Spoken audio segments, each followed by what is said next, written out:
Goeiemôre, dit is maandagoggend, die 30ste Maart 2026 en ek groet julle oude gewoonte hier vanaf die walle van die Groot Rivier. In die eerste plek vra ek om verskoning dat daar nie Vrydagoggend 'n uitsending was nie, maar dit was eenvoudig net die tyd om dit te maak nie. Ek is reeds in die omgewing van 4:15 uit Pretoria uit, Bloemfontein toe, en van Bloemfontein af deur Appington toe, wat my die beste deel van die dag gevat het om daar uit te kom. Wat wel lekker en aangenaam was, is die feit dat die wêreld so nat is en dat die veld so pragtig lyk.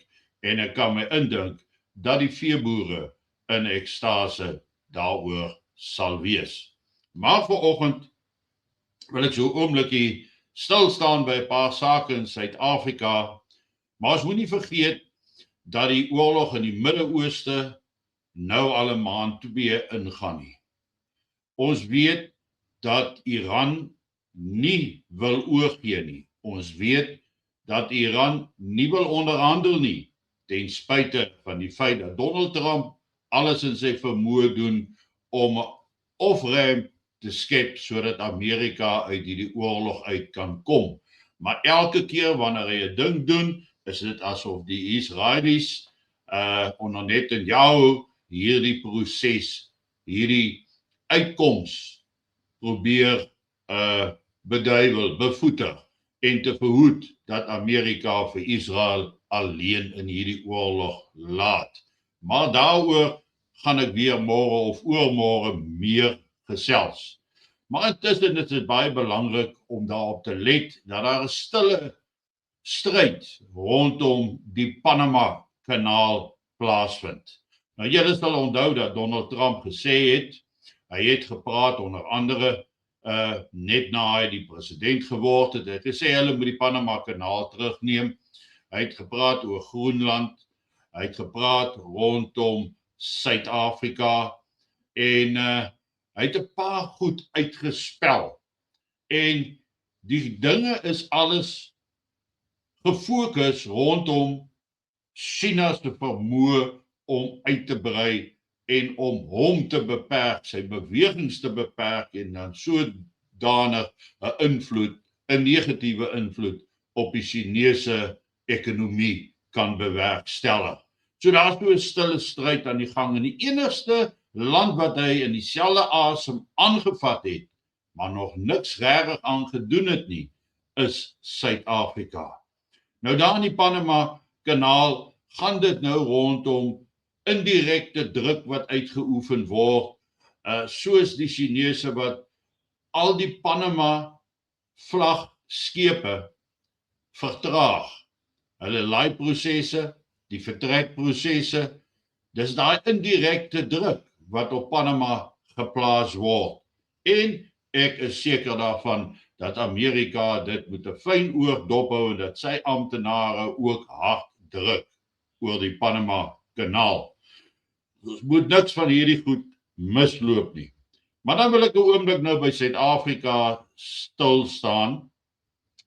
En ek wil eintlik begin deur hierdie berig waar die prokureur in Suid-Afrika, Jeanette Callaghan, daarvoor die Kommissie van Versoening, Bemiddeling en Arbitrasie vermoor is en dat die FSA die een was wat kommentaar daarop lewer. Dis Amerika wat gesê het, maar hulle beskou dit as regterware aanval op 'n gesag van die reg en die demokratiese fundament van Suid-Afrika. Dis wat Amerika sê.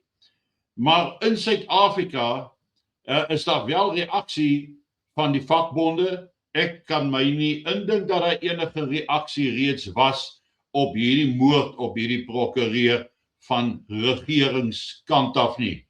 So dit is amper asof dit so stilweg goedgekeur word dat enigiemand wat in die pad staan of wat korrupsie foute uitwys, net eenvoudig uit die weg geruim word.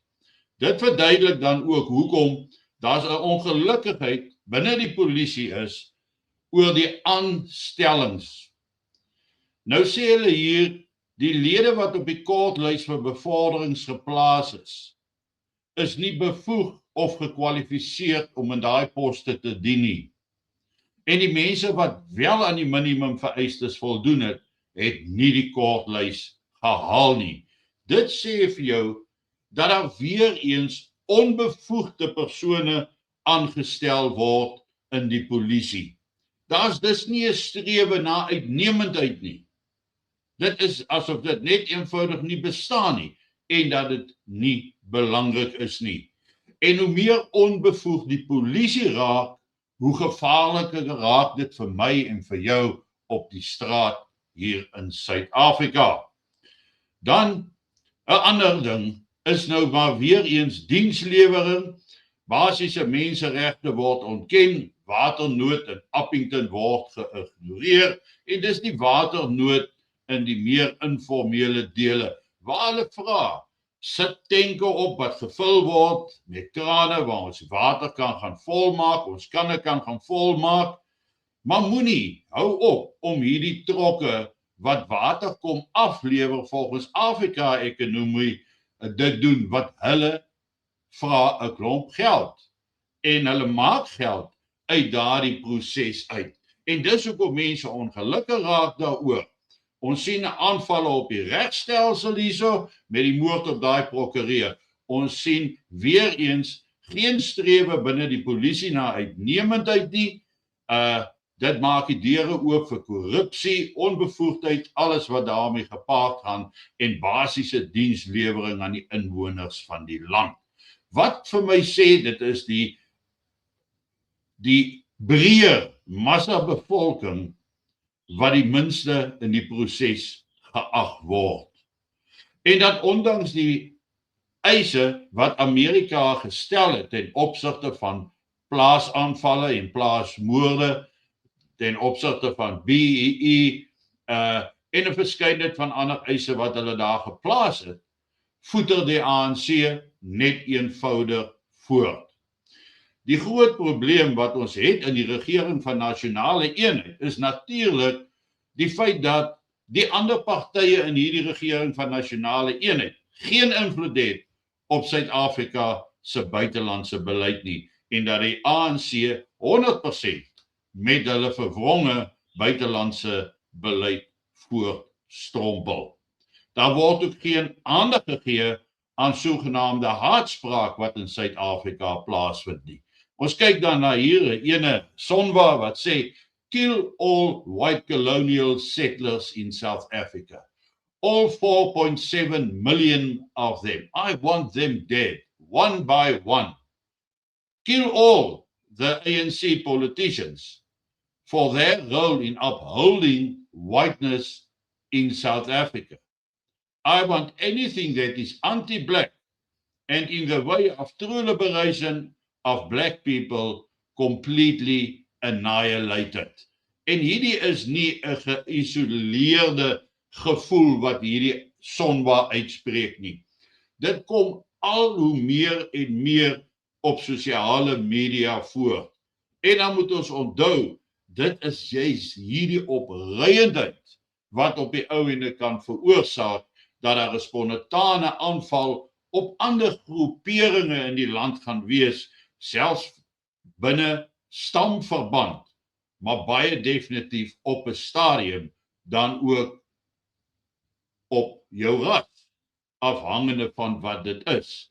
En ons kan dus nie ontken dat ons 'n probleem het in Suid-Afrika van moorde, van dienslewering, van verswakkende polisielede tot die feit waar ons direk gedreig word om vermoord te word in Suid-Afrika. Eintlik geëis word dat ek en jy moet verdwyn op die een of ander manier. So die situasie in Suid-Afrika verbeter nie op hierdie stadium nie, gaan nie verbeter nie, gaan nie verander nie, en moet ons net een oplossing op die ou einde van die dag, en dit is om onsself voor te berei vir die dag wanneer hierdie eise van Sonwa en Kie uitgevoer moet word, dat ons ten minste gereed is om ons self, ons mense ons volk te kan help om te oorleef in 'n tyd wat kom. Daarmee saam herinner ek almal net daaraan dat die SBB muntereeks, die koper, dan die silwer en die halwe ons en dan die 1/10 ons, dat daar nog so 4 of 5 stelle daarvan beskikbaar is en julle kan dit bestel by anton@abound.co.za. R4.900. Ja, is net 100 stelle en jy kry 'n mooi sertifikaat daarmee saam en as jy daai munte het, gaan die waarde absoluut op 'n stadium die hoogte inskiet. So as jy daardie versameling wil hê, is daar nog 'n klein kansie om dit te bekom. Van daar af vorentoe sal daar net enkel munte te koop wees, nie meer stelle nie. Jy kan seker almal onafhanklik van mekaar koop en jou eie stel opmaak. Dit is ook so, maar hy gaan nie daai sertifikaat hê van die 1 tot 100 nie. Daarmee dan aan die einde van vanoggend se praatjie met julle en ja, geniet vanoggend jou kondensmelk koffie en onthou, ek is môreoggend weer terug hier by julle. Mooi loop, lekker dag.